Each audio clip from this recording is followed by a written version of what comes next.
TV Câmara, a TV do povo de Natal.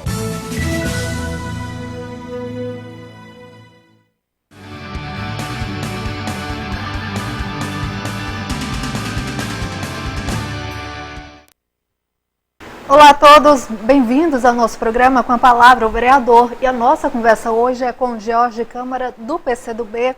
Vereador, bem-vindo aqui de volta com a Palavra. A gente poderia começar falando um pouco sobre esse momento político para o país, né? Esse domingo agora vai ser votado o pedido, né, de abertura do processo de impeachment da presidente Dilma Rousseff. Queria que o senhor falasse, avaliasse esse momento, né? Falasse um pouco também sobre a posição do PCdoB. Mirella, primeiro, uma satisfação retornar aqui ao programa, né? Eu estava meu contato com o programa durante o período que eu fiquei licenciado, era mais assistindo a televisão, né? Mas quero parabenizar você e a toda a equipe, né? Porque o nível cada vez melhor e é uma satisfação retornar aqui, né? Quero cumprimentar a você que está nos ouvindo, né? Nos assistindo, dizer que para nós do PCdoB, partido que recentemente completou 94 anos, né, de vida, né? Desde 1922, partido que tem uma larga experiência, né, na história mais recente desses últimos 100 anos na história do Brasil. E para nós a democracia, a liberdade, né, a possibilidade de você atuar expondo suas ideias, né, apresentando suas propostas para a sociedade, tanto na cidade como no estado como no país, é uma questão fundamental, né? Muitos morreram, muitos sofreram para que nós tivéssemos a liberdade, né, de poder atuar no campo democrático. Então, para o PCdoB é uma coisa muito sagrada, assim, uma coisa muito preciosa, né, a defesa da democracia, porque isso é no âmbito da democracia que você exerce o diálogo, e no diálogo você exerce o convencimento, você é convencido, você apresenta para a sociedade as suas propostas, você é analisado, é julgado pela sociedade, pelos eleitores, né, enfim. Então, nesse ambiente, é uma condição assim preliminar para que nós possamos ter uma boa atuação num país, é que você tenha, né, as liberdades no campo democrático. Então, essa situação que se criou, né, por descontentamento com o resultado eleitoral, não é de hoje que isso aí acontece no Brasil, não é? Aconteceu em 1950 com Getúlio Vargas, em que também os mesmos setores das elites, dirigido por Carlos Lacerda na tribuna da imprensa, diziam que era impossível aceitar a candidatura de Getúlio Vargas. E se fosse eleito não podia, né, ser empossado. Se empossado não podia governar, mas mesmo que paralisasse o país.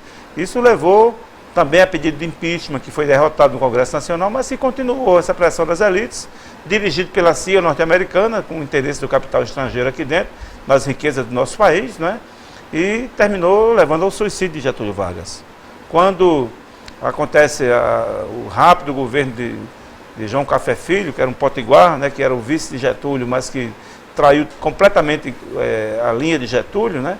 Então, logo em seguida veio o governo de Juscelino Kubitschek, né, que foi um governo assim, de muitas realizações, desenvolvimentista, trilhando aquele projeto que tinha sido interrompido com o suicídio de Getúlio. Então, também naquela época, os mesmos setores, né, criaram todo tipo de dificuldade. Foram 2 golpes de estados que tentaram fazer para tirar Juscelino Kubitschek, que vinha construindo um parque industrial, ainda que à custa do endividamento, mas um parque industrial importante, que até hoje você vê a pujança, né, a possibilidade de você ter um desenvolvimento industrial com esse parque que foi criado há 60 anos atrás, né? A própria construção de Brasília, né? Enfim. Então, enfrentou tanto Getúlio como Juscelino Kubitschek, os mesmos tipos de agressões e de insultos, né, de acusações, que era o governo mais corrupto, era o mar de lama, nunca tinha havido tanta corrupção no país, quando a gente sabe que as elites sempre foram corruptas, mas sempre naquele acordo de esconder a corrupção. E quando essas coisas acontecem, né, você passa a sociedade a acompanhar, então a manipulação dos meios de comunicação sempre é muito forte, né, para tentar passar uma ideia, uma tese na cabeça das pessoas, né, de que realmente aquela é uma situação, né, exatamente pelos setores que estão com um projeto, né, que incomoda as elites, porque é um projeto que inclui a oportunidade para a população, essa passa a ter a voracidade, o ódio, né, a ferocidade com que as elites respondem. Então, aconteceu também com João Goulart, né, que foi levado à deposição naquele golpe de 1964, 1º de abril de 64, que gerou aí 21 anos, né, de tortura, de morte, de, né, perseguições de todo tipo em nosso país. Então foi uma situação realmente que ficou o legado de assim, experiência, de ensinamento para o nosso povo, para não passar mais por uma situação como essa. Quando é agora, o que acontece? Inconformado com o resultado eleitoral, com mais de 54 milhões de votos, a presidenta Dilma foi reeleita, né? Esses mesmos setores recrudescem agora com esse discurso de que é para impedir o governo, inventando que a crise é apenas brasileira, quando a crise é internacional, a crise é mundial, a crise da economia, vários países estão aí enfrentando dificuldades, mas com a diferença. As suas elites locais procuram se unir para encontrar uma saída que possa permitir atravessar o atoleiro, o deserto e chegar em melhores dias. Aí, a partir de quando você recupera da crise, você pode postular projetos diferenciados, né? Mas eu acho que pelo menos um pacto mínimo para salvar o país, né? Não. Inviabilizam o governo, para isso inviabilizando o próprio país, e com isso, nessa situação, todo tipo de dificuldade vai jogando como se fosse nas costelas da presidenta Dilma. Então, nós estamos avaliando que esse processo de julgamento, né, na Câmara dos Deputados, apreciando o pedido de impeachment, ele é uma grande farsa, porque não tem, assim, o impeachment é previsto na Constituição, mas ele é previsto não somente do ponto de vista formal, ele também impõe pressupostos e requisitos. E tem que ter aquele requisito básico que é o cometimento de um crime de responsabilidade. Isso não aconteceu em momento algum, sequer a acusação de algum crime. Agora, você pegar um governante, como você faz em sua casa, você está com dinheiro de pagar a conta de luz, e naquela semana, já que a conta de luz daqui a 10 dias, você vai fazer a sua feira, e quando chegar o dinheiro do seu salário, você vai e repõe. Então é uma utilização que sequer se configura como desvio de finalidade. O que foi que a presidenta Dilma fez? Para não, numa crise, que a parcela mais sofrida, que mais sente a crise, então você acabar com Bolsa Família, com os programas sociais, com os programas de manter a juventude na universidade, sobretudo a juventude pobre, não? Então ela garantiu que isso não ia ser mexido. Com isso ela fez o que qualquer governante competente que tem como estadista compromisso com a sociedade procura fazer. Então, pedaladas fiscais nada mais é do que isso. Qual o prefeito nesse país, nos 5.570 municípios, que não faz? Qual é o governador dos 27 estados, 26 e o Distrito Federal, que não faz? Então, por isso, é que não tem nenhum crime de responsabilidade. O que existe é uma voracidade por parte desses setores, descontentes e com o poder que tem, são minoria, mas tem muito poder, porque tem o poder da mídia, tem o poder dos bancos, da comunicação, né? Setores do empresariado entraram nessa como se fosse criar uma estabilidade para o país depois da retirada da presidenta. Pelo contrário, o último pacto social levado a efeito no Brasil foi o pacto pela, né, eleição de 2014, que consagrou 54 milhões de votos para a presidenta Dilma. Não tem nada depois disso que venha a ser, mudar esse pacto. Então, o acordo o acordo das instituições pela democracia é exatamente de cumprir. Se um prefeito está numa situação de impopularidade, e você vai derrubar o prefeito, vai derrubar o governador, então a que ponto nós vamos chegar em nosso país, né? Então você vai recrudescer a situação de barbárie, que não tem regra, a regra é do mais forte. A regra é de quem tem mais baioneta, mais fuzil para fuzilar as pessoas. Não é isso que nós queremos. Então, essa medida de impor esse golpe, não é com um golpe que se pacifica um país. Precisava colocar na página do New York Times que tem uma gangue investigando, julgando Dilma. Pois precisava dizer isso no jornal New York Times, que saiu hoje, né? Então, saiu em inglês, mas o mundo toma conhecimento, né? E a gente toma conhecimento. Então, veja, imagina o que é um país governado sob uma aliança de Michel Temer, né, com Eduardo Cunha. É esse o Brasil que vai ficar no dia seguinte ao impeachment? Qual é a autoridade política e moral que tem para implementar qualquer política, né, nesse país? Então vai ser assim, uma situação de caos, porque não há credibilidade, porque não tem... A elite brasileira está mostrando para o mundo que o Brasil não tem estadista. O estadista que nós temos, né, ainda bem que temos no campo popular, é Lula. Né? Dilma tem cumprido esse mesmo projeto, enfrentando dificuldades, e tem exatamente por isso que as elites procuram inviabilizar esse projeto, e no dia seguinte ninguém fala.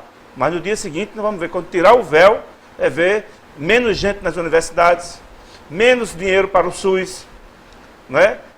Entregando o nosso petróleo para o capital estrangeiro, tirando os programas sociais, isso é que vai acontecer. Então veja o que vai acontecer no dia seguinte. É o Michel Temer que vai dirigir esse processo, com essa autoridade que ele tem, entre aspas, né? É o Eduardo Cunha, que é o chefe de Michel Temer. Então realmente é uma situação, e nós do PCdoB estamos alertando, né, que com um golpe ninguém pacifica um país, pelo contrário, o golpe leva o país ao caos. Ninguém tem controle sobre o que vai acontecer, porque as pessoas não vão aceitar. Quem formou o seu filho do meio não quer ver o caçula morrer analfabeto.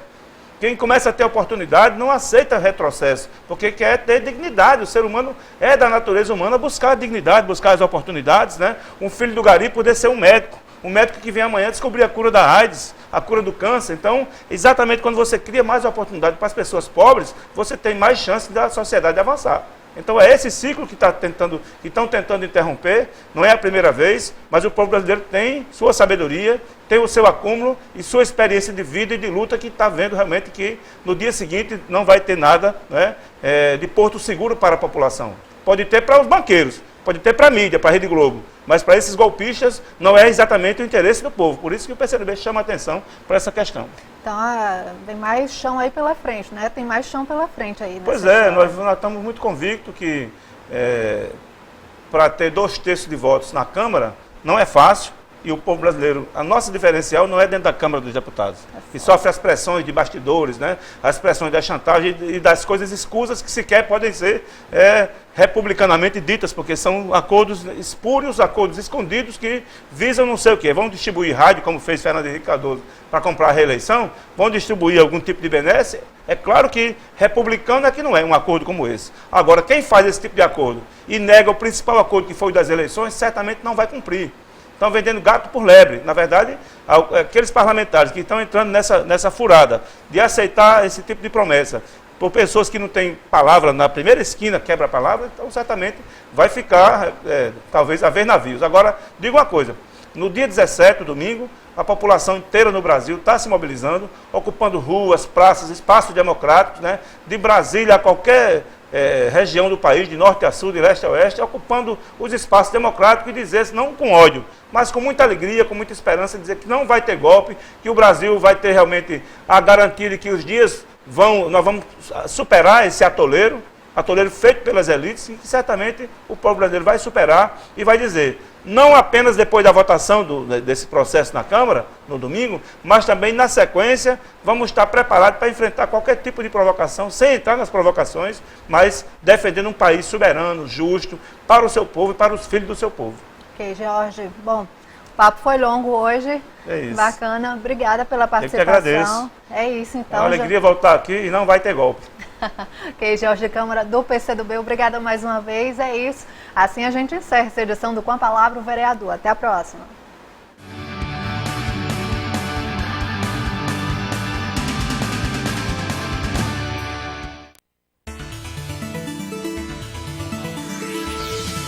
TV Câmara, a TV do povo de Natal.